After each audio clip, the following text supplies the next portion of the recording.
Waalaikumsalam Bu Farida. Sehat. Alhamdulillah. Selamat siang ya. Ya, siang. Kemarin Bu Dewi kan sempat cerita tuh ada yang ingin didiskusikan terkait pembelajaran di kelas. Betul. Nah, kira-kira apa yang ingin Bu Dewi capai nih dari diskusi kita hari ini? Jadi begini Bu Farida, saya ingin mendapatkan pencerahan. Saya di kelas ini punya murid yang namanya Rahel. Iya. Saya menduga Rahel ini borderline. Oh gitu. Ya, jadi saya ingin mendapatkan ide atau langkah konkret bagaimana cara mengajar Rahel yang tepat tanpa mengabaikan teman-temannya yang lain. Oh baik. Jadi tujuan kita adalah mencari strategi ya, strategi mengajar dan pendampingan untuk Rahel gitu ya Bu Dewi ya. Ya di kelas. Terus mungkin singkatnya gini kali ya, kira-kira dari perbincangan kita hari ini apa yang Bu Dewi harapkan? Saya ingin dapat merencanakan, mempunyai gambaran rencana mengajar Rahel 1 minggu ini saja, gitu, agar saya tidak kewalahan mengajarnya, seperti demikian. Sekali Bu. Nah, bisa Bu Dewi ceritakan nih detailnya situasi seperti apa yang Bu Dewi amati di Rahel? Oke, baik. Jadi begini Bu Farida, Rahel ini secara sosialisasi dia bagus ya, baik, aktif dengan teman-temannya. Namun kalau sudah ke akademik, jadi dia mempunyai hambatan, terutama dalam membaca pemahaman dan begitu. Nah, dia tertinggal jauh dengan teman-temannya yang lain. Begitu ya. Jadi daya tangkapnya butuh pengulangan berkali-kali. Gitu. Kalau instruksi terlalu panjang, dia langsung bingung dan dia baca. Oh begitu. Iya. Berarti tantangan utama yang ada di Rahel ini adalah pemahaman instruksi ya? Benar. Dan akademik tentunya ya Bu Dewi ya? Benar. Terus apa yang membuat Bu Dewi itu menduga tadi, Bu Dewi menduga Rahel itu borderline ya? Benar, iya. Kira-kira apa tuh? Jadi begini, saya sempat membaca karakteristiknya.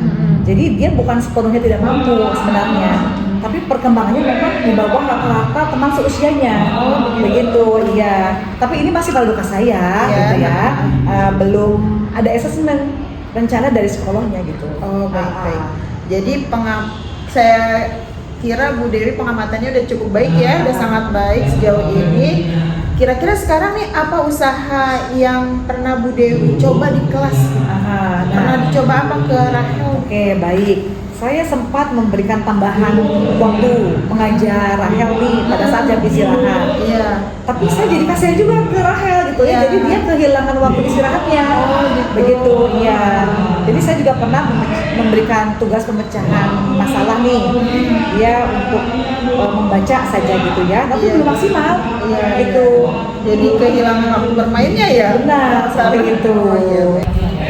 Wah, luar biasa Bu Dewi sudah mencoba diferensiasi ya tugas di kelas ya. Nah, Bu Dewi berarti bisa melihat potensi Rahel ya di kelas ya. Nah, untuk selanjutnya gagasan atau langkah apa lagi nih yang kira-kira bisa diterapkan Bu Dewi di kelas? Iya, baik. Yang pertama mungkin saya perlu kepastiannya dulu ya, gitu kan. Saya berencana akan berkoordinasi dengan Bapak Kepala Sekolah dan guru pendamping khusus, begitu, untuk menyarankan tes psikologi kepada orang tuanya agar diagnosisnya jelas. Saya lihat langkah awal yang tepat tuh ya Bu Dewi ya, untuk melakukan strategi pembelajaran harian di kelasnya bagaimana Bu? Mungkin rencana saya begini Bu Farida, saya akan menggunakan metode tutor teman sebaya ya. Jadi saya harapkan Rahel ini ada pasangan yang tepat yang bisa membantunya dulu ya di kelas, seperti demikian. Nah, untuk setidaknya untuk membantu mengulang instruksinya untuk Rahel ya, untuk setiap tugas-tugas yang saya berikan, seperti demikian. Nah, kemudian tugas untuk Rahel pun akan saya bedakan. Seperti demikian. Mungkin kalau temannya lebih setara di kelas 3, mungkin Rahel akan saya turunkan. Gitu. Tingkat kesulitannya, betul, saya sederhanakan. Mungkin saya akan mulai dengan pemberian media visual ya, yang atau benda-benda yang konkret ya, yang lebih banyak gitu. Seperti demikian. menarik sekali ya ide yang Bu Dewi sampaikan tadi ya, seperti tutor sebaya, terus media visual gitu ya. Dari rencana tadi ya, kan tadi ada rencana juga koordinasi dengan guru, orang tua, tutor sebaya, terus penyesuaian media belajar. Jadi dari itu semua, mana yang Bu Dewi prioritaskan untuk 1-2 hari ke depan ini? Baik, untuk 1-2 hari ke depan mungkin saya akan mengatur tempat duduk dulu ya. Ya, seperti demikian. Saya akan menata tempat duduk, menunjuk tutor yang tepat untuk Rahel. Seperti demikian. Sekaligus menyiapkan berbagai media ya, berbagai medianya untuk tugas hariannya. Luar biasa nih semangat Bu Dewi ya, Masya Allah. Kapan kira-kira rencana tempat duduk dan dari visual itu Bu Dewi mau terapkan? Oke, baik. Besok pagi langsung akan saya terapkan Bu Farida. Saya akan mencobanya. Ya. Sip kalau gitu ya. Kira-kira nanti siapa nih yang mau membantu Bu Dewi dalam keberlanjutan ini? Baik. Kalau di kelas saya akan meminta ketua kelasnya dulu ya, gitu. Beserta tutor teman sebayanya akan saya pilih satu. Begitu. Nah, untuk asesmen saya akan berdiskusi dengan guru pendamping khusus nanti sore insya Allah. Baik. Bagaimana Bu Dewi mengukur keberhasilan di kelasnya nanti? Baik, saya merasa begini mungkin ya, kalau apabila Rahel dapat mengikuti 1-2 instruksi dengan baik tanpa cemas, tanpa terlihat frustasi gitu ya. Nah, dan kondisi pun kondusif. Nah, mungkin saya itu akan menganggap sudah lumayan berhasil. Seperti demikian. Keren nih Bu Dewi, keren sekali nih.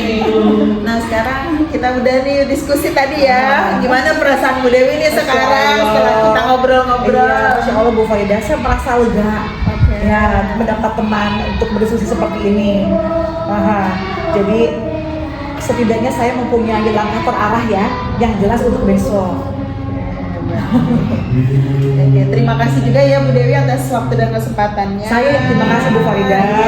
Kita ketemu lagi ya minggu depan ya. Saya nggak sabar nih ingin mendengar perkembangan Rahel seperti apa. Kita update ya terus Siap. Kita lihat lagi perkembangan berikutnya. Terima kasih Bu Farida. Sama-sama. Makasih banyak ya. Ya, sama-sama.